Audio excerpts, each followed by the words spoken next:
ಮತವನ್ನ ಕೇಳಲಿಕ್ಕೆ ಇಲ್ಲಿ ಬಂದಿದ್ದೇನೆ. ಈ ಚುನಾವಣೆ ಎರಡು ಗ್ಯಾರಂಟಿಗಳ ಮಧ್ಯೆ ನಡೀತಾ ಇರುವಂತ ಚುನಾವಣೆ. ಒಂದು ಮೋದಿ ಗ್ಯಾರಂಟಿ, ಇನ್ನೊಂದು ಕಾಂಗ್ರೆಸ್ನ ಗ್ಯಾರಂಟಿ. ಕಾಂಗ್ರೆಸ್ನ 5 ಗ್ಯಾರಂಟಿಗಳು, ಮೋದಿ ಗ್ಯಾರಂಟಿ. ಮೋದಿ ಗ್ಯಾರಂಟಿ ಅಂದ್ರೆ ಏನು ಅಂತ ಹೇಳಿ ನೀವು ನನಗೆ ಹೇಳಿಕೊಡ್ಬೇಕು, ಯಾಕಂದ್ರೆ ನನಗೆ ಗೊತ್ತಿಲ್ಲ. ಮೋದಿ ಗ್ಯಾರಂಟಿ ಅಂತ ಹೇಳಿ ಈ ದೇಶದಲ್ಲಿ ಈಗ ಟಿವಿನಲ್ಲಿ, ಪೇಪರ್ ಅಲ್ಲಿ, ರೇಡಿಯೋದಲ್ಲೆಲ್ಲ ಹೇಳ್ತಾ ಇದ್ದಾರಾ ಇಲ್ವಾ ಅಮ್ಮ? 15 ಲಕ್ಷ ಕೊಡ್ತೀವಿ ಅಂದ್ರು ಕೊಟ್ರಂತೆ ಕಡೆ, ನೀವು ಈಸ್ಕೊಂಡಿಲ್ಲ. ಕೊಟ್ಟವ್ರೆ, ನಿಮ್ಮ ಅಕೌಂಟ್ ಅಲ್ಲಿ ದುಡ್ಡು ಬಂದದೆ ನೋಡಿ. ಬಂದದ್ ನೋಡ್ರಪ್ಪ, ನನಗೆ MLA ಹೇಳಿದ್ರು ನಾವೆಲ್ಲ ಅಕೌಂಟ್ ದುಡ್ಡು ಹಾಕಿದೀವಿ ಅಂತ 15 ಲಕ್ಷ. 15 ಲಕ್ಷ ಅಕೌಂಟ್ ಓಪನ್ ಮಾಡ್ಲಿಲ್ವಾ ನೀವು? ಎಷ್ಟು ಹಾಕಿದ್ರಿ ಅಕೌಂಟ್ಗೆ? 500 ರೂಪಾಯಿ ಹಾಕಿದ್ರ? 500 ರೂಪಾಯಿ ಇದ್ದಂತ ಖಾಲಿ ಆಗೋಯ್ತಾ?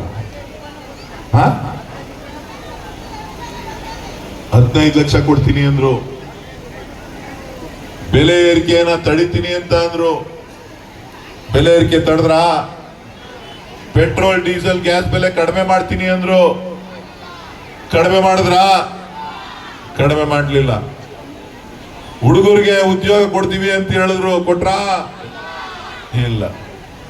ಅದ್ರ ಬದಲಾಗಿ ನಿಮ್ಮೆಲ್ರಿಗೂ ಕೂಡ GST ಹಾಕಿ ನೀವು ಸಂಪಾದನೆ ಮಾಡಿದ ದುಡ್ಡನ್ನೆಲ್ಲ ತಾ ತಾ ತಾ ತಾ ಅಂತ ಅಂದ್ರೆ, ತಗೋಬಾನ್ರಿ, ನಾನು ಎತ್ಕೊಂಡು ಉತ್ತರ ಭಾರತ ಕಡೆ ಹೋಯ್ತೀನಿ ಅಂತ. ಯಾವ ಕಡೆಗೆ? ಯಾರ ದುಡ್ಡು? ಕರ್ನಾಟಕದ ಕನ್ನಡಿಗರ ತೆರಿಗೆ ಹಣವನ್ನ ತಂದು ಕೊಡ್ರಿ ನನ್ನ ಕೈಗೆ, ನಾನು ಎತ್ಕೊಂಡು ಗುಜರಾತ್ಗೆ ಹೋಗಿ ಅಲ್ಲಿ ಅಭಿವೃದ್ಧಿ ಮಾಡ್ತೀನಿ ಅಂತ ಹೇಳಿ ಪ್ರಧಾನ ಮಂತ್ರಿಗಳು ಇವತ್ತು ಉತ್ತರ ಭಾರತದ ಕಡೆ, ಉತ್ತರ ಪ್ರದೇಶದ ಕಡೆ ಹೋಗ್ತಾ ಇದ್ದಾರೆ. ಯಾರಪ್ಪ ದುಡ್ಡು? ಕರ್ನಾಟಕದ ಕನ್ನಡಿಗರ ರೈತರ ಮಕ್ಕಳ ದುಡ್ಡು, ರೈತರ ದುಡ್ಡು, ನಿಮ್ಮ ಬೆವರಿನ ಹಣ. ನೀವು ಸಂಪಾದನೆ ಮಾಡಿದಂತ ಹಣವನ್ನ ಇವತ್ತು ನಮ್ಮ ಹಣವನ್ನ ಎತ್ಕೊಂಡು ಹೋಗ್ತಾ ಇದ್ದಾರೆ. ಯಾವ ರೀತಿ ಎಷ್ಟು ಎತ್ಕೊಂಡು ಹೋಗ್ತಾ ಇದ್ದಾರೆ? 1,000 2,000 ಅಲ್ಲ, 1 ಲಕ್ಷ 2 ಲಕ್ಷ ಅಲ್ಲ, 1 ಕೋಟಿ 2 ಕೋಟಿ ಅಲ್ಲ, 4,30,000 ಕೋಟಿ ರೂಪಾಯಿ ಹಣವನ್ನ ಕರ್ನಾಟಕದಿಂದ ತೆರಿಗೆ ರೂಪದಲ್ಲಿ ಕೇಂದ್ರ ಸರ್ಕಾರಕ್ಕೆ, ಬಿಜೆಪಿ ಸರ್ಕಾರಕ್ಕೆ ನಾವು ಕೊಡ್ತಾ ಇದ್ದೀವಿ. ಯಾವ್ಯಾವ ರೀತಿ ಕೊಡ್ತೀವಿ? ನೀವು ಕಟ್ಟುವಂತ GST, ನೀವು ಕೊಡುವಂತ ಪೆಟ್ರೋಲು, ಡೀಸೆಲ್ ಮತ್ತು ಗ್ಯಾಸ್ ಮೇಲೆ ತೆರಿಗೆಗಳು, ಸೆಸ್ಸು, ಸುಂಕ,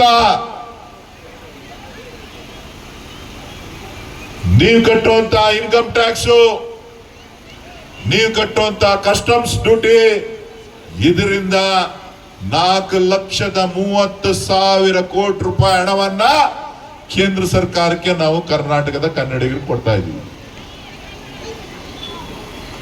ಅವರು ನಿಮಗೆ ಎಷ್ಟು ವಾಪಸ್ ಕೊಡ್ತಾರೆ ಅಂದ್ರೆ, ನೀವು 100 ರೂಪಾಯಿ ಕೊಡ್ತಾ ಇದ್ರೆ ಅವರು ನಿಮಗೆ ವಾಪಸ್ಸು 13 ರೂಪಾಯಿ ಕೊಡ್ತಾ ಇದ್ದಾರೆ. ಇನ್ನು 87 ರೂಪಾಯಿ ಎಲ್ಲಿ ಅಂದ್ರೆ, ಇನ್ನು 87 ರೂಪಾಯಿಗೆ ಲೆಕ್ಕ ಸಿಗ್ತಾ ಇಲ್ಲ. ಈಗ ನಾವು ನೀವು ಹುಡುಕ್ಬೇಕು. ಎಲ್ಲಿ ಹುಡುಕ್ತೀರಿ? ಎಲ್ಲಿ ಹುಡುಕ್ತೀರಿ? ನಾನೆಲ್ಲಪ್ಪ ಹುಡುಕ್ಲಿ? ನಾನು ರಾಷ್ಟ್ರದ್ರೋಹಿ, ನಾನೊಬ್ಬ ರಾಷ್ಟ್ರದ್ರೋಹಿ. ನಾನೆಲ್ಲಿ ಹುಡುಕಾಯ್ತದೆ? ಕರ್ನಾಟಕದ ಪ್ರತಿಯೊಬ್ಬ ಕನ್ನಡಿಗನು ಹುಡುಕ್ಬೇಕಾದಂತದ್ದನ್ನು ಏನು ಅಂತ ಅಂದ್ರೆ, 100 ರೂಪಾಯಿ ಕೊಟ್ರೆ 13 ರೂಪಾಯಿ ವಾಪಸ್ ಕೊಡ್ತಾ ಇದ್ದೀರಾ. ಇನ್ನು 87 ರೂಪಾಯಿ ಎಲ್ಲೋಯ್ತು ಅಂತ ಅಂದ್ರೆ, ಉತ್ತರ ಪ್ರದೇಶಕ್ಕೆ ಹೋಗಿದೆ, ಗುಜರಾತ್ಗೆ ಹೋಗಿದೆ, ರಾಜಸ್ಥಾನಕ್ಕೆ ಹೋಗಿದೆ, ಮಧ್ಯಪ್ರದೇಶಕ್ಕೆ ಹೋಗಿದೆ, ಬಿಹಾರಕ್ಕೆ ಹೋಗಿದೆ. ಎಷ್ಟು ದುಡ್ಡು ಕೊಡ್ತಾ ಇದ್ದೀರಿ ಅಲ್ಲಿಗೆ? ಅವ್ರು 100 ರೂಪಾಯಿ ಕಟ್ಟಿದ್ರೆ 333 ರೂಪಾಯಿ ಕೊಡ್ತಾ ಇದ್ದೀರಿ. ಅವ್ರು 100 ರೂಪಾಯಿ ಟ್ಯಾಕ್ಸ್ ಕಟ್ಟಿದ್ರೆ 333 ರೂಪಾಯಿ ಉತ್ತರ ಪ್ರದೇಶಕ್ಕೆ ಕೊಡ್ತಾ ಇದ್ದೀರಿ. ಮಧ್ಯಪ್ರದೇಶಕ್ಕೆ 279 ರೂಪಾಯಿ ಕೊಡ್ತಾ ಇದ್ದೀರಿ. ಗುಜರಾತ್ಗೆ 700 ರೂಪಾಯಿ ಕೊಡ್ತಾ ಇದ್ದೀರಿ. ಬಿಹಾರಕ್ಕೆ 700 ರೂಪಾಯಿ ಕೊಡ್ತಾ ಇದ್ದೀರಿ. ನಿಮ್ಮ ತೆರಿಗೆ ಹಣ ಉತ್ತರ ಭಾರತದ ಅಭಿವೃದ್ಧಿಗೆ ಹೋಗ್ತಾ ಇದೆ. ನಿಮ್ಮ ಸಮಸ್ಯೆಗಳನ್ನ ಬಗೆಹರಿಸಲಿಕ್ಕೆ ಅಲ್ಲ. ಅವ್ರು ಕೊಡ್ತಾ ಇರೋದೇ 50,000 ಕೋಟಿ ರೂಪಾಯಿ, 4,30,000 ಕೋಟಿ ರೂಪಾಯಿ ಹಣ ತಗೊಂಡು ವಾಪಸ್ ನಿಮ್ಗೆ ಕೊಡ್ತಾ ಇರೋದು 50,000 ಕೋಟಿ ರೂಪಾಯಿ. ಬಿಜೆಪಿಯವರು